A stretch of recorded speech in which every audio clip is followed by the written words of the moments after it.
vendere un oggetto su eBay o vendere un oggetto su Wallpop. In tal caso cominciamo presentando il nostro prodotto. In questo caso io voglio vendere questo vecchio gioco della PlayStation 2. Cosa faccio? Prendo tutto, tiro fuori e faccio le mie foto. Perché? Perché chi vuole comprare è interessato a sapere che è tutto in ordine. Per esempio qua il CD è rigato, non è rigato, in buone condizioni, a parte un po' le ditate, vabbè, succede.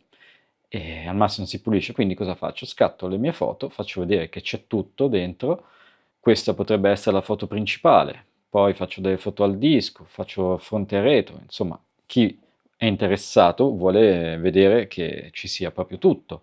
Quindi non faccio le braccine corte, tanto di memoria nel telefono ne ho, più foto faccio e più facile sarà la vendita. E soprattutto meno domande faranno gli acquirenti, perché se possono avere la possibilità di vedere tutto, ti faranno meno domande, altrimenti poi sei costretto a riprendere l'oggetto, rifotografarlo e non ti finisce più la cosa. Molto importante, se come in questo caso, per esempio questo vecchio gioco, ha dei difetti, vanno fotografati. Perché? Perché se arriva l'oggetto poi danneggiato e noi non l'avevamo fatto vedere, non l'avevamo detto, il cliente può rimandartelo indietro l'oggetto e ha tutte le ragioni per farlo, perché chi compra vuole sapere se è tutto a posto, nel caso se non è a posto può scendere a compromessi, magari puoi fargli uno sconto, eccetera, oppure accettare il prezzo che hai messo.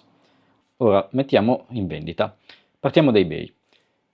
Differenza tra eBay e Wallpop. Per esempio su eBay posso cercare un oggetto, in questo caso cerco il mio gioco della PlayStation 2, trovo tutti quelli che hanno già messo questo gioco, ne seleziono uno, il vantaggio è qua che posso già vedere i prezzi della, diciamo, concorrenza, controllo e scorro in basso, lo puoi fare sia dal cellulare che dal PC, in questo caso vi faccio vedere com'è semplice anche da un cellulare, vado giù giù e vedo vendi un oggetto simile, molto semplice, così sei già avvantaggiato. Perché? Perché magari qualcun altro ha già messo, oltre al titolo corretto, che magari a volte ci perdiamo i pezzi nella fretta, eccetera, ha messo anche molte specifiche, che come vedrete ci farà mettere poi eBay, che è molto pignolo. Selezioniamo tutte le nostre foto che abbiamo fatto e carichiamo. Il titolo, come vedete, è già fatto, al massimo possiamo semplicemente modificarlo. In più possiamo modificare anche le foto. A differenza di Wallpop, dopo, come vedrete, non possiamo farlo. Piccolezze. Però, insomma, il bello è che ci dà la possibilità di poterle modificare. Se no, dobbiamo tornare nella galleria del cellulare, modificarle e poi ricaricarle. Come vedete qua, invece, è tutto sulla app di eBay. Una volta finite quelle foto possiamo cambiare il titolo, per esempio magari qualcun altro ha scritto che manca il libretto, che è una versione diversa dalla nostra, non so, noi mettiamo il nostro titolo, aggiungiamoci delle cose che possono valorizzare, per esempio io ho scritto che è completo di tutto, ci sono addirittura i foglietti, quelli che ti davano dentro una PlayStation, c'è il manuale, c'è tutto, e quindi vado a modificare il mio titolo. Categoria è già a posto, è già stata selezionata dall'altro utente. Condizioni, metto come nuovo se è in perfette condizioni, ottime condizioni se diciamo magari è un po' usurato, insomma con l'età è normale, oppure poi nuovo se è sigillato. In quel caso solo se è sigillato posso scrivere nuovo che non è mai stato aperto. Poi vado a mettere altre specifiche, tipo di che console è, in questo caso PlayStation 2, editore, Konami, insomma, poi queste cose le trovo tutte sulla scatola o su internet, basta scrivere il titolo del gioco e si trova tutto. E come vedete quella rotella piano piano si riempie. Io consiglio di mettere tutti i parametri che richiede in modo da riempire quella rotella lì, e più cose mettiamo e più è visibile l'oggetto per eBay, perché abbiamo messo più specifiche. Poi certe cose tipo MPN non ho idea di che cosa sia, quindi a volte lascio vuoto, metto una stanghetta, insomma, per riempire il campo, in modo che poi come vedete quella rotella sarà piena. Ora possiamo fare una descrizione oppure lasciare così com'è e in automatico eBay copierà il titolo del nostro gioco e quindi non avremo altro da aggiungere. Io delle volte scrivo per altre fotodomande chiedi pure, poi scegliamo il prezzo. Il prezzo l'abbiamo visto scorrendo, cioè chi lo vendeva a 17, chi a 19, io faccio una via di mezzo, facciamo 15. compra subito perché le aste non mi interessano, posso fare un prezzo minimo, nel senso che se uno vuole offrire di meno può offrire fino a 8 euro, poi sta a me magari alzare il prezzo, ci incontriamo a metà, eccetera, insomma, però un minimo lascio sempre. Posso attivare degli sconti multipli, nel senso che se uno è interessato al mio oggetto e vuole avere un piccolo sconto magari su 2 o 3 oggetti che vuole comprare tutti in una volta, io lo lascio. Così un utente magari ha più voglia di comprare sul mio profilo piuttosto che andare a cercare altrove. Magari si fa un giro, dice: "Ah, fammi vedere cosa ha questo utente, ah, c'è anche questo, mi interessa anche questo", in più mi fa anche lo sconto se ne prendo 2 o 3 di oggetti. Mettiamo poi dal servizio di spedizione. Io aggiungo sempre ritiro in zona, che non si sa mai che magari qualcuno è in zona, tanto noi sulla spedizione non ci guadagniamo, a meno che non mettiamo dei prezzi assurdi, e a volte la gente si lamenta, dice: "Senti, il prezzo è troppo alto di spedizione, non puoi abbassarlo un pochino, quindi è inutile, mettiamo dei prezzi onesti, tanto non ci guadagniamo molto". Così se uno è in zona può venirlo a prendere senza pagare il costo della spedizione.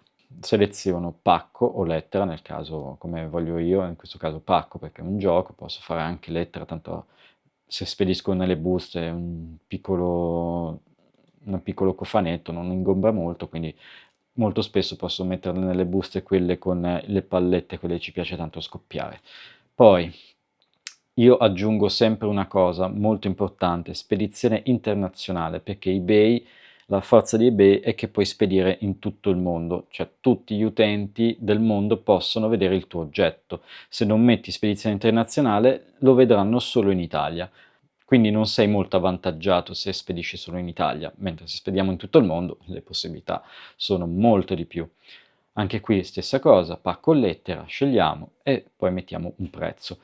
Io metto di solito 5,60 per l'Italia, perché tanto è un pacco piccolo, e 12-16 euro per il mondo. Poi se a volte capita che devi spedire in posti assurdi come addirittura la Svizzera costa tantissimo spedire, non so perché, però che ne so, magari ci capita di spedire in Sudafrica o in Australia, in Giappone, magari il prezzo è un po' più alto, gli si scrive all'utente e gli dice: "Guarda, per spedire a te mi costa un pochino di più, se sei interessato magari ti aumento un po' il prezzo, ti annullo l'ordine, ti cambio il prezzo, mi rifai l'ordine, eccetera". Se no magari un pagamento anche via PayPal a volte per mettersi d'accordo e velocizzare le operazioni. Insomma, ci sono tanti modi poi per raggiungere un accordo, però non dobbiamo smenarci noi, perché se abbiamo messo 12 euro e poi la spedizione è 60 euro, non ne vale il prezzo. Quindi abbiamo finito, una volta fatto questo possiamo anche sponsorizzare il nostro oggetto. Sponsorizzare vuol dire che praticamente l'oggetto verrà visualizzato su più piattaforme, tipo le pubblicità, i banner di Facebook, YouTube, così magari può apparire il nostro oggetto, uno clicca e arriva direttamente su eBay. Io metto di solito un 4%, un minimo alla fine funziona sempre, perché poi eBay ti dice anche quanta gente ha cliccato sull'annuncio. E boh, schiacciamo fine e il nostro oggetto è messo in vendita su eBay. Wallpop. Wallpop è molto più semplice di eBay, molto più veloce, però il problema è che può spedire soltanto in Italia e in qualche paese di Europa, ma la maggior parte è Spagna. Come eBay mettiamo il titolo, in questo caso non possiamo andare a cercare un altro oggetto, cioè possiamo cercarlo, ma non possiamo avere una base di partenza, quindi dobbiamo scrivere il titolo del nostro prodotto, selezionare le foto come eBay, selezioniamo sempre la cosa e ricordiamoci che qui, come vedete, alcune foto sono storte, non sono in orizzontali o in verticali come vorremmo, e non possiamo modificarla a meno che non torniamo nella galleria. In più c'è un limite di 10 foto, mentre eBay mi sembra 24. Poi cosa facciamo? Mettiamo una piccola descrizione, perché a differenza di eBay qua non compila automaticamente, ma dobbiamo scrivere noi il tutto, quindi io che ne so, riscrivo il nome, la console e poi qualche cosa tipo come nuovo, che c'è tutto, insomma qua dico che è completo il manuale, eccetera. Aggiungo delle specifiche come disco perfetto, come si può vedere in foto. Importantissimo, seleziono la categoria. In questo caso Wallpop me l'ha già trovata da solo, perché probabilmente scrivendo PS2 nei suoi algoritmi ha già capito che si tratta di un videogioco. Poi aggiungo la marca, in questo caso Konami, la casa di produzione. Se non lo trovo metto PlayStation generale. E importante anche qua selezionare se è nuovo, come nuovo, usato in ottime condizioni. Poi posso mettere degli hashtag questi sono molto importanti, una parola per volta, perché come vedete se scrivo più cose non mi fa fare niente, quindi che ne so, il gioco si chiama Zone of the End, metto Zone, poi metto tipo Konami, la console, piccole cose, non è obbligatorio, però diciamo che aiuta molto nella ricerca. Aggiungo il prezzo, faccio continua e decido quanto deve pesare l'oggetto. In questo caso è molto leggero, pesa meno di 1 kg, quindi 0,1 kg e faccio continua. Basta, il nostro oggetto è messo in vendita.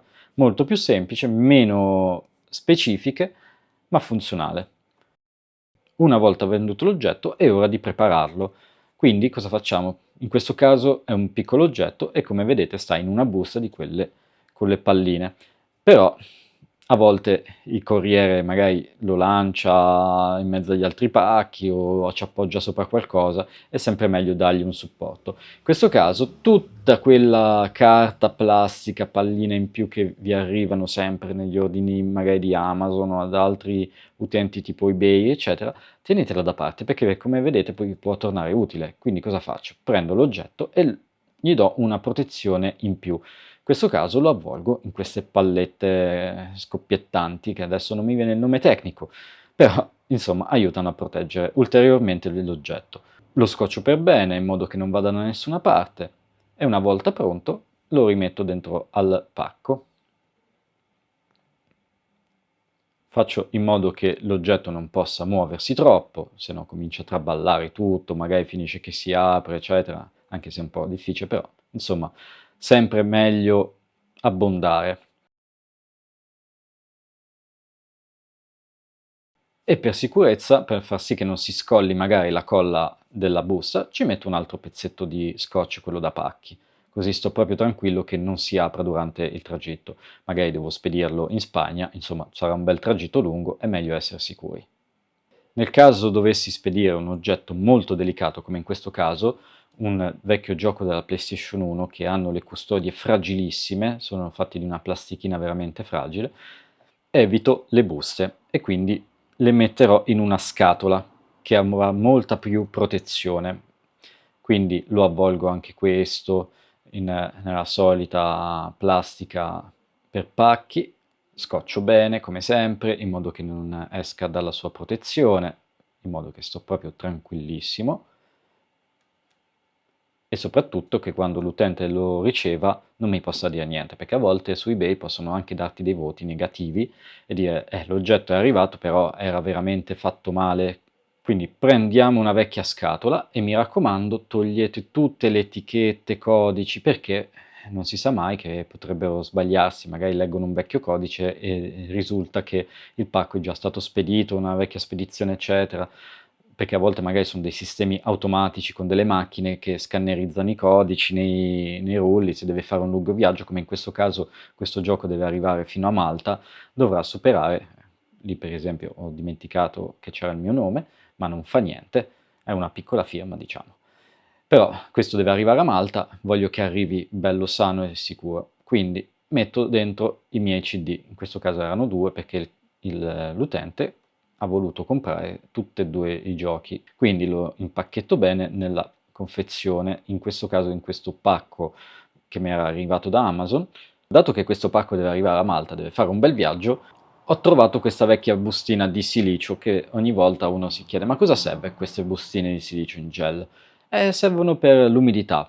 Per esempio questo gioco all'interno ha dei manuali. Se deve fare un lungo viaggio e magari sarà fuori sotto la pioggia, al freddo, non lo so, non posso immaginare dove potrà finire questo pacco, quindi ci metto dentro questa bustina, nel caso ci fosse dell'umidità almeno l'assorbe e sto tranquillo che i libretti di istruzione all'interno non diventino tutti ringrinziti dall'umidità. Mi raccomando, facciamo sempre in modo che non traballi l'oggetto nella scatola, quindi se viene spostato non prende botte, anche se è protetto, insomma non si sa mai. Cosa faccio? Aggiungo un po' di carta carta straccio, carta per pacchi, carta che mi è avanzata dai pacchi di Amazon. Come vedete, magari quando aprite dei pacchi è sempre piena di carta, serve proprio per far sì che l'oggetto non si muova. Scoccio il tutto molto bene, in modo che sto tranquillo che durante il viaggio non si apra il pacco e soprattutto che non entri anche acqua. Non si sa mai, magari il corriere, poverino, sta sotto alla pioggia e un po' d'acqua gli entri nel pacco. Quindi preferisco scocciare tutto il pacco per bene. Specialmente i bordi, come vedete, questi qua. Questi no. Facciamo sì che non entri niente in questo pacco, soprattutto la polvere o l'acqua. Quindi scoccia bene, come vedete io faccio come posso, non sono un professionista nel fare i pacchi, però che gli vuoi dire a questo pacco? Guarda che bello.